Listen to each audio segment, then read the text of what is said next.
Hello दोस्तों, नमस्कार। आज 99 डेज ट्रेडिंग चैलेंज का तीसरा दिन है।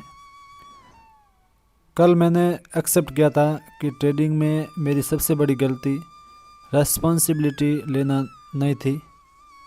आज एक और बात क्लियर करने जा रहा हूँ मैं कि कैंडलस्टिक चार्ट कोई डेकोरेशन नहीं होता है। अगर आप कैंडलस्टिक पैटर्न्स को इग्नोर कर रहे हो तो आप ट्रेडिंग को गैम्बलिंग की तरह ले रहे हो। हर कैंडलस्टिक सिर्फ प्राइस नहीं दिखाती, वो एक स्टोरी बताती है। बायर्स स्ट्रॉन्ग थे या सेलर्स स्ट्रॉन्ग थे, प्राइस एक्सेप्ट हुई या रिजेक्ट, मार्केट के अंदर कॉन्फिडेंस था या यूं ही गैम्बलिंग के अंदर अपन ने ट्रेड लिया था। इंडिकेटर मार्केट के अंदर लेट सिग्नल देते हैं, लेकिन कैंडलस्टिक पैटर्न्स मार्केट के अंदर लाइव चार्ट का इमोशंस बताती है। तो चलो अभी हम चार्ट पर चलते हैं और कुछ कैंडलस्टिक पैटर्न्स के बारे में जानकारी हासिल करते हैं। तो दोस्तों, अभी अपन लाइव चार्ट के अंदर कैंडलस्टिक के बारे में समझते हैं। बिगिनर्स क्या सोचते हैं कि ग्रीन कैंडल यानी कि बाइंग और रेड कैंडल यानी कि सेलिंग, और जब लॉस होता है तब बोलता है कैंडलस्टिक काम नहीं करती। लेकिन सच यही है कि कैंडलस्टिक काम करती है, लेकिन हम समझने की मेहनत नहीं करते। एक कैंडल एक सिग्नल नहीं होता है। मार्केट एक बड़ी गलती ये थी कि मैंने हर सिंगल कैंडल पर रिएक्ट करता था। ग्रीन दिखी यानी कि बाय कर लिया, रेड दिखी यानी कि सेल कर लिया। लेकिन मार्केट में कैंडलस्टिक पैटर्न सही जगह पर, सही सपोर्ट रेजिस्टेंस पर बने तो ही वर्क करती है। कैंडलस्टिक का रूल यही है कि कॉन्टेक्स्ट को बिना कैंडल मीनिंगलेस है। ट्रेंड लेवल स्ट्रक्चर के बिना कैंडलस्टिक सिर्फ नॉइस होती है। चाहे आप स्कैल्पिंग करो, इंट्राडे करो, स्विंग ट्रेडिंग करो, कैंडलस्टिक हर जगह बेस है। आरएसआई, वीवेप, ईएमए सब प्राइस से ही निकलते हैं। प्राइस ही सब कुछ है और प्राइस को समझने का तरीका है कैंडलस्टिक। आज का क्लियर लेसन यही है कि इंडिकेटर से पहले डिपेंड मत रहो, पहले कैंडलस्टिक को समझो।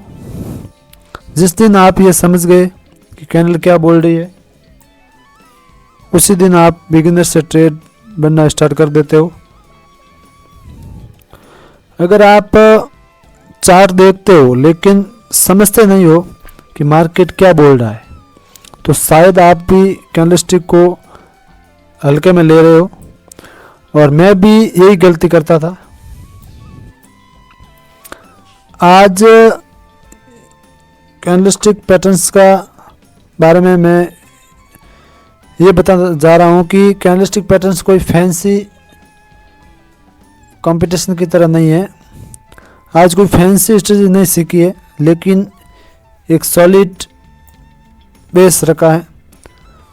तो आज मैं आपको बता रहा हूँ। देखो, आप जैसे यहाँ पे देखिए, पहली बार मार्केट यहाँ कब आया था, यहाँ देखिए आप, ये है जो रेजिस्टेंस की तरह वर्क करेगी और ये करेगी सपोर्ट की तरह वर्क।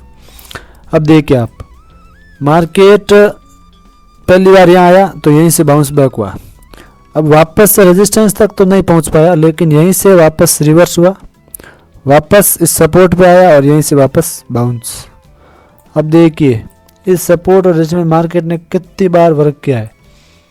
यहाँ एक बार, दूसरी बार, वापस तीसरी बार, चौथी बार, इसको एक झटके में तोड़ा। लेकिन यहाँ ऊपर एक और रेजिस्टेंस था तो वहीं से मार्केट वापस रिवर्स हो गया और फिर वापस अगेन यहीं से, इसी सपोर्ट की वजह से यहीं से वापस रिवर्स हुआ। मार्केट वापस इस रेजिस्टेंस तक गया, यहाँ से वापस रिवर्स हुआ, फिर वापस रेजिस्टेंस तक गया, यहाँ से वापस रिवर्स हुआ, फिर यहाँ आया, फिर यहाँ डोलता रहा, अब इसको तोड़ा है।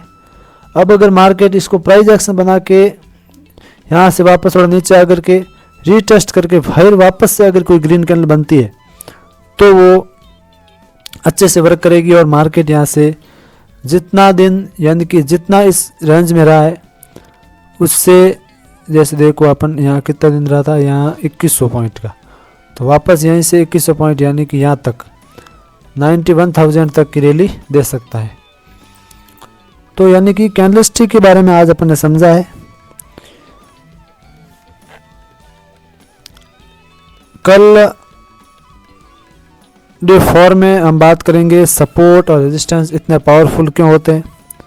जर्नी अपनी धीमी चल रही है लेकिन फाउंडेशन जो है वो स्ट्रांग बन रहा है। कमेंट में लिखिए आप कैंडलस्टिक को सिग्नल समझते हो या सिर्फ कलर। वीडियो को लाइक करें, चैनल को सब्सक्राइब करें और जर्नी का हिस्सा बने। इंडिकेटर फॉलो करने से पहले प्राइस को समझना सीखो और ट्रेडिंग के अंदर अपना कैरियर बनाओ। ट्रेडिंग एक स्ट्रगल लाइफ होती है।